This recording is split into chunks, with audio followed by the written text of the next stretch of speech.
Well, heaven, little one. Mama, so glad to see you. All right, climb up into the rocking chair.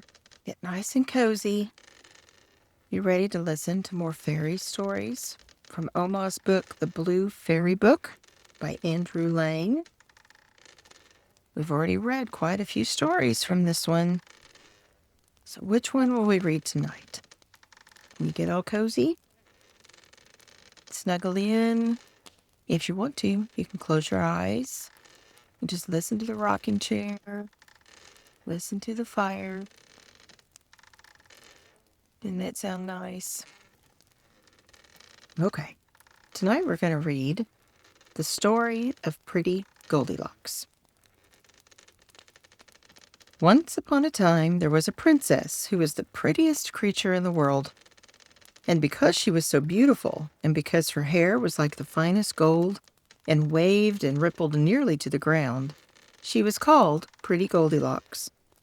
She always wore a crown of flowers, and her dresses were embroidered with diamonds and pearls, and everybody who saw her fell in love with her. Now, one of her neighbors was a young king who was not married. He was very rich and handsome, and when he heard all that was said about Pretty Goldilocks, though he had never seen her, he fell so deeply in love with her that he could neither eat nor drink. So he resolved to send an ambassador to ask her in marriage. He had a splendid carriage made for his ambassador, and gave him more than 100 horses and 100 servants, and told him to be sure and bring the princess back with him. After he had started, nothing else was talked of at court, and the king felt so sure that the princess would consent that he set his people to work at pretty dresses and splendid furniture, that they might be ready by the time she came. Meanwhile, the ambassador arrived at the princess's palace and delivered his little message. But whether she happened to be cross that day or whether the compliment did not please her is not known. She only answered that she was very much obliged to the king, but she had no wish to be married. The ambassador set off sadly on his homeward way, bringing all the king's presents back with him, for the princess was too well brought up to accept the pearls and diamonds when she would not accept the king. So she had only kept 25 English pins that he might not be vexed. When the ambassador reached the city, where the king was waiting impatiently, everybody was very much annoyed with him for not bringing the princess, and the king cried like a baby, and nobody could console him. Now, there was at the court a young man who was more clever and handsome than anyone else. He was called Charming, and everyone loved him, excepting a few envious people who were angry at his being the king's favorite and knowing all the state secrets. He happened to one day be with some people who were speaking of the ambassador's return and saying that his going to the princess had not done much good, when Charming said rashly, "If the king had sent me to the Princess Goldilocks, I am sure she would have come back with me." His enemies at once went to the king and said, "You will hardly believe, sire, what Charming has the audacity to say, that if he had been sent to the Princess Goldilocks, she would certainly have come back with him. He seems to think that he is so much handsomer than you that the princess would have fallen in love with him and followed him willingly." The king was very angry when he heard this. "Ha ha," said he, "does he laugh at my unhappiness and think himself more fascinating than I am? Go, and let him be shut up in my great tower to die of hunger." So the king's guards went to fetch Charming, who had thought no more of his rash speech, and carried him off to prison with great cruelty. The poor prisoner had only a little straw for his bed, and but for a little stream of water, the stream of water which flowed through the tower, he would have died of thirst. One day, when he was in despair, he said to himself, "How can I have offended the king? I am his most faithful subject and have done nothing against him." The king chanced to be passing the tower and recognized the voice of his former favorite. He stopped to listen in spite of Charming's enemies, who tried to persuade him to have nothing more to do with the traitor. But the king said, "Be quiet, I wish to hear what he says." And when he opened the tower door and called to Charming, who came very sadly and kissed the king's hand, saying, "What have I done, sire, to deserve this cruel treatment?" "You mocked me and my ambassador," said the king, And you said that if I had sent you for the Princess Goldilocks, you would certainly have brought her back." "It is quite true, sire," replied Charming. "I should have drawn such a picture of you and represented your good qualities in such a way that I am certain the princess would have found you irresistible. But I cannot see that what there is in that to make you angry." The king could not see any cause for anger either when the matter was presented to him in this light, and he began to frown very fiercely at the courtiers who had so misrepresented his favorite. So he took Charming back to the palace with him, and after seeing that he had a very good supper, he said to him, "You know that I love Pretty Goldilocks as much as ever. Her refusal has not made any difference to me, but I don't know how to make her change her mind. I really should like to send you to see if you can persuade her to marry me."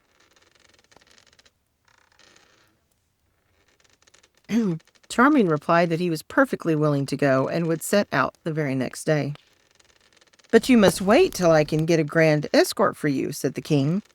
But Charming said that he only wanted a good horse to ride, and the king, who was delighted at his being ready to start so promptly, gave him letters to the princess and bade him good speed.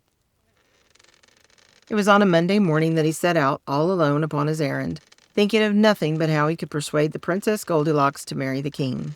He had a writing book in his pocket, and whenever any happy thought struck him, he dismounted from his horse and sat down under the trees to put it into the harangue which he was preparing for the princess before he forgot it. One day, when he had started at the very earliest dawn and was riding over a great meadow, he suddenly had a capital idea, and springing from his horse, he sat down under a willow tree which grew by a little river. When he had written it down, he was looking round him, pleased to find himself in such a pretty place, when all at once he saw a great golden carp lying gasping and exhausted upon the grass.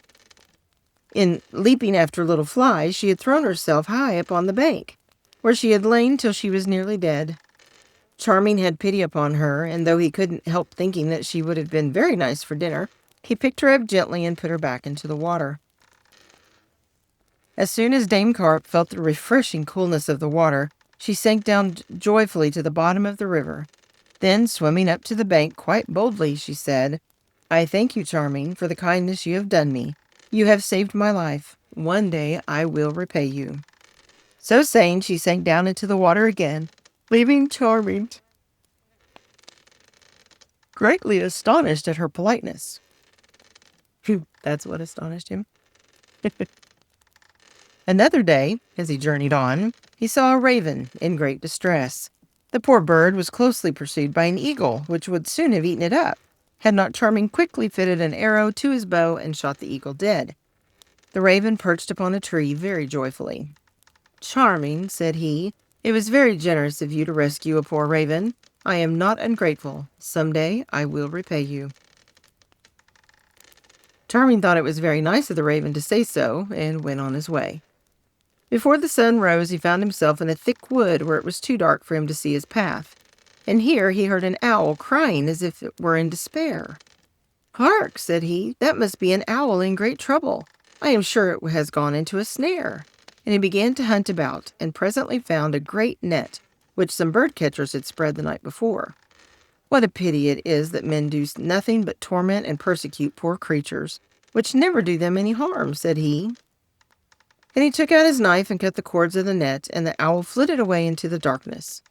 But then, turning with one flicker of her wings, she came back to Charming and said, "It does not need many words to tell you how great a service you have done me. I was caught. In a few minutes the fowlers would have been here. Without your help I should have been killed. I am grateful, and one day I will repay you." These 3 adventures were the only ones of any consequence that befell Charming upon his journey, and he made all the haste he could to reach the palace of the Princess Goldilocks. When he arrived, he thought everything he saw delightful and magnificent. Diamonds were as plentiful as pebbles, and the gold and silver, the beautiful dresses, the sweetmeats, and pretty things that were everywhere quite amazed him. He thought to himself, if the princess consents to leave all this and come with me to marry the king, he may think himself lucky.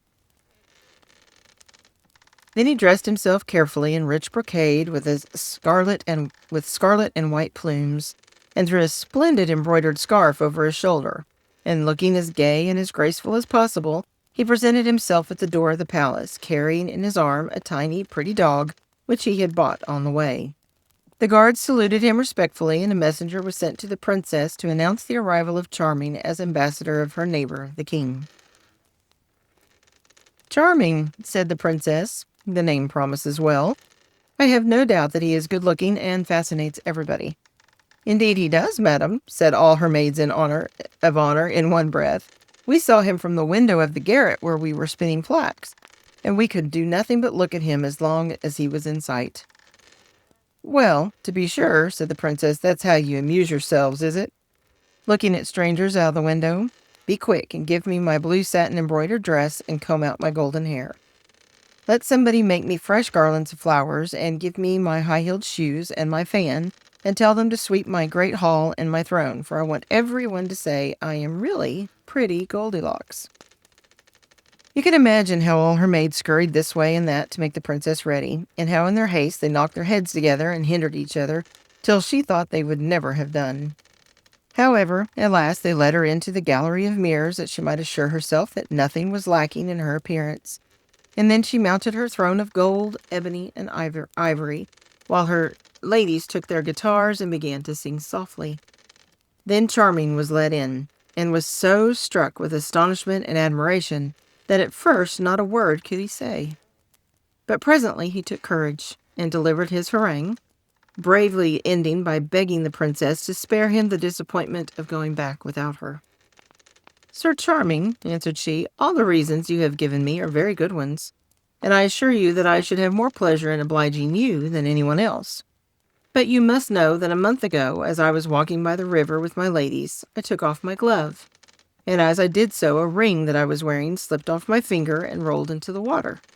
As I valued it more than my kingdom, you may imagine how vexed I was at losing it, and I vowed to never listen to any proposal of marriage unless the ambassador first brought me back my ring.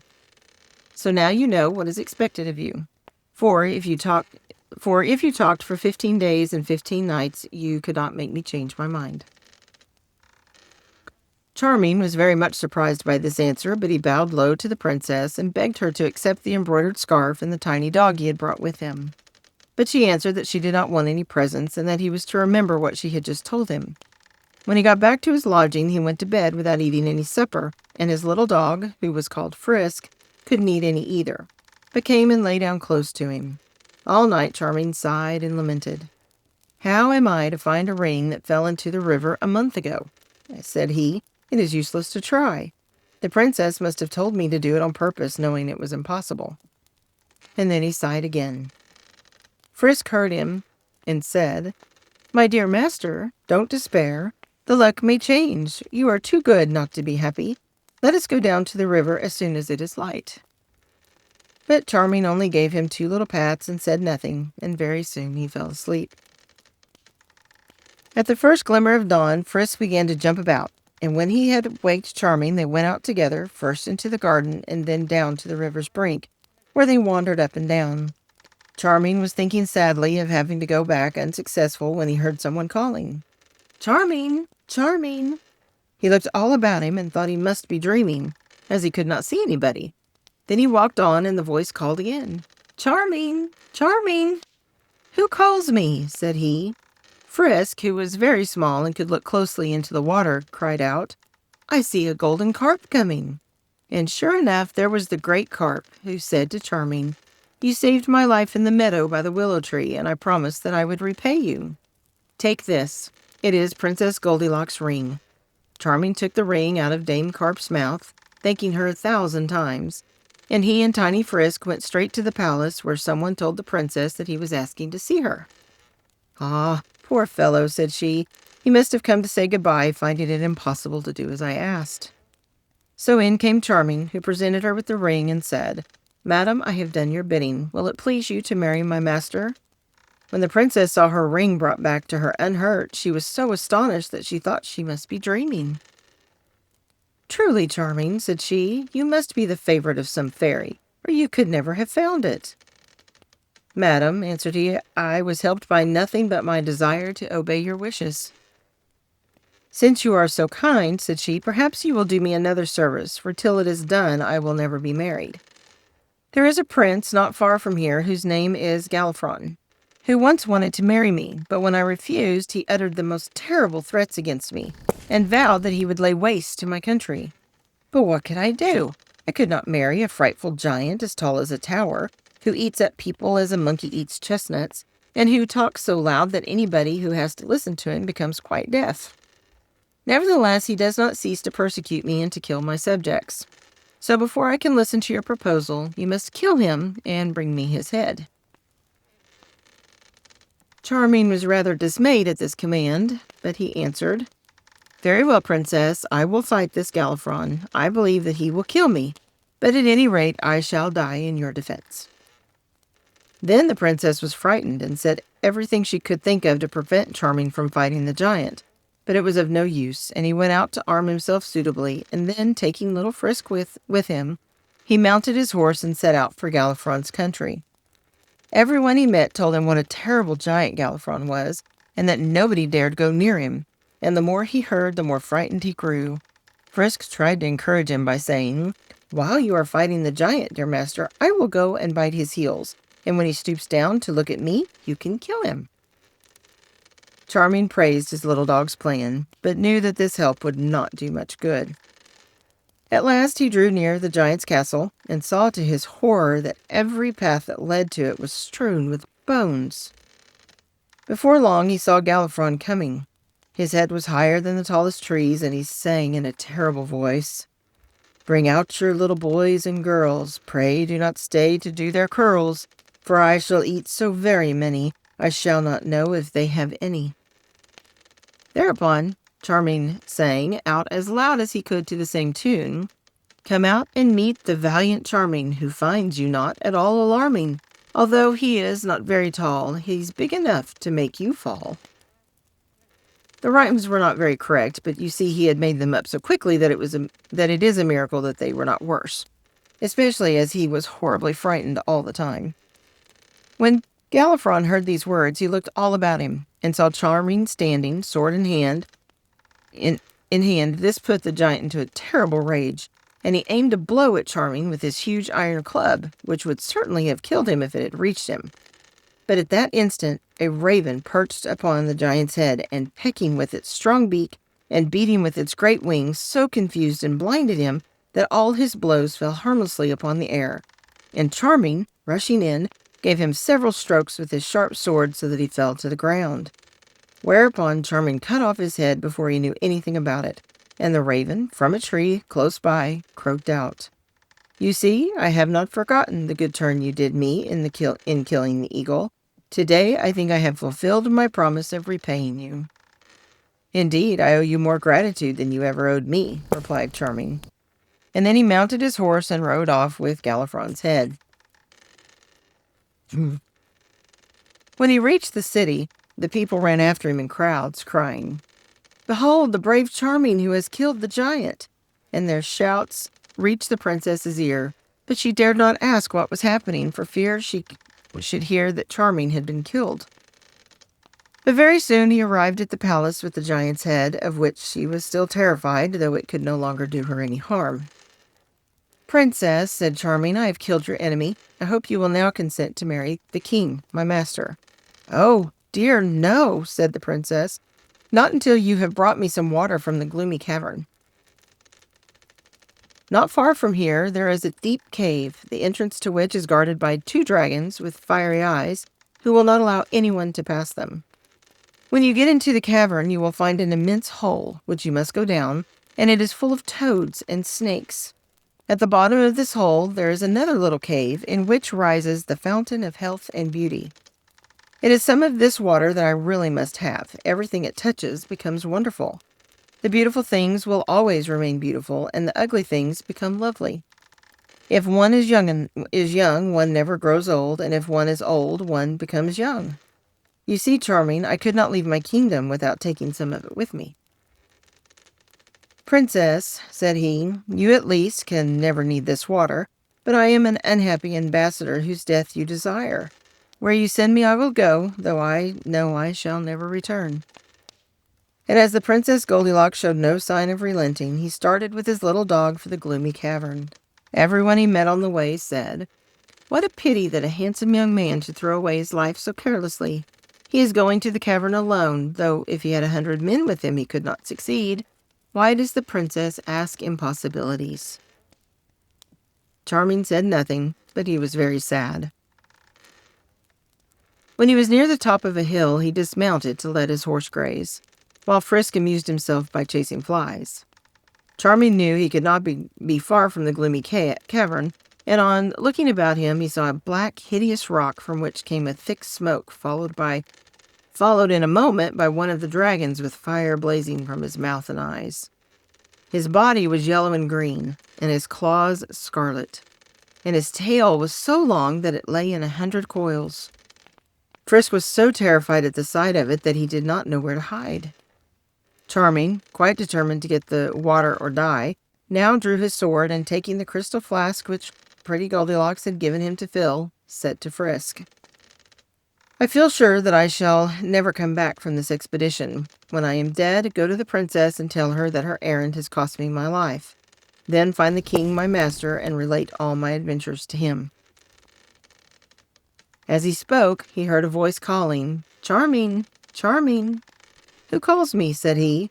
Then he saw an owl sitting in a hollow tree, who said to him, "You saved my life when I was caught in the net. Now I can repay you. Trust me with the flask, for I know all the ways of the gloomy cavern and can fill it from the fountain of beauty." Charming was only too glad to give her the flask, and she flitted into the cavern quite unnoticed by the dragon, and after some time returned with the flask filled to the very brim with sparkling water. Charming thanked her with all his heart and joyfully hastened back to the town. He went straight to the palace and gave the flask to the princess, who had no further objection to make. So she thanked Charming and ordered that preparations should be made for her departure, and they soon set out together. The princess found Charming such an agreeable companion that she sometimes said to him, "Why didn't we stay where we were? I could have made you king, and we should have been so happy." But Charming only answered, I could not have done anything that would have vexed my master so much, even for a kingdom, or to please you, though I think you are as beautiful as the sun." At last they reached the king's great city, and he came out to meet the princess, bringing magnificent presents, and the marriage was celebrated with great rejoicings.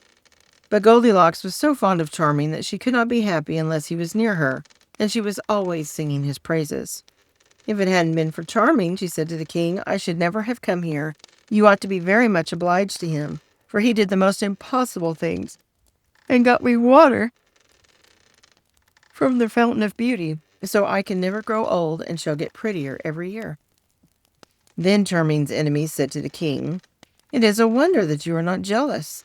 The queen thinks there is nobody in the world like Charming, as if anybody you had sent could not have done just as much." "It is quite true, now I come to think of it," said the king. "Let him be chained hand and foot and thrown into the tower." So they took Charming, and as a reward for having served the king so faithfully, he was shut up in the tower, where he only saw the jailer, who brought him a piece of black bread and a pitcher of water every day. However, little Frisk came to console him and told him all the news. When Pretty Goldilocks heard what had happened, she threw herself at the king's feet and begged him to set Charming free. But the more she cried, the more angry he was, and at last she saw that it was useless to say any more, but it made her very sad.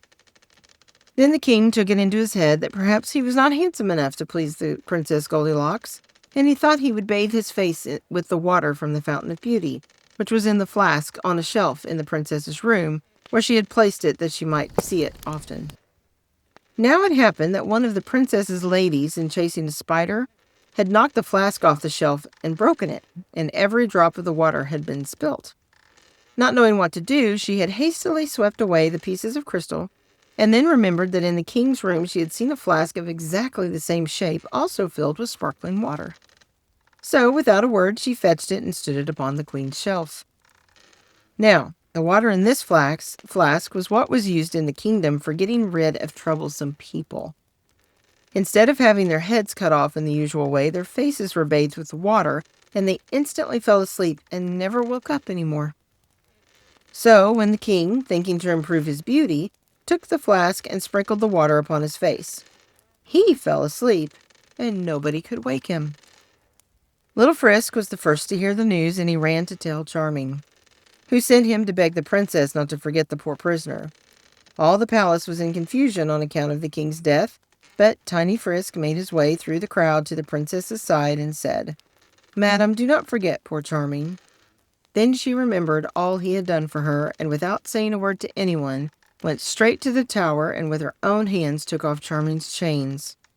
Then, putting a golden crown upon his head and the royal mantle upon his shoulders, she said, "Come, faithful Charming, I make you king, and will take you for my husband." Charming, once more free and happy, fell at her feet and thanked her for her gracious words. Everybody was delighted that he should be king, and the wedding, which took place at once, was the prettiest that can be imagined, and Prince Charming and Princess Goldilocks lived happily ever after.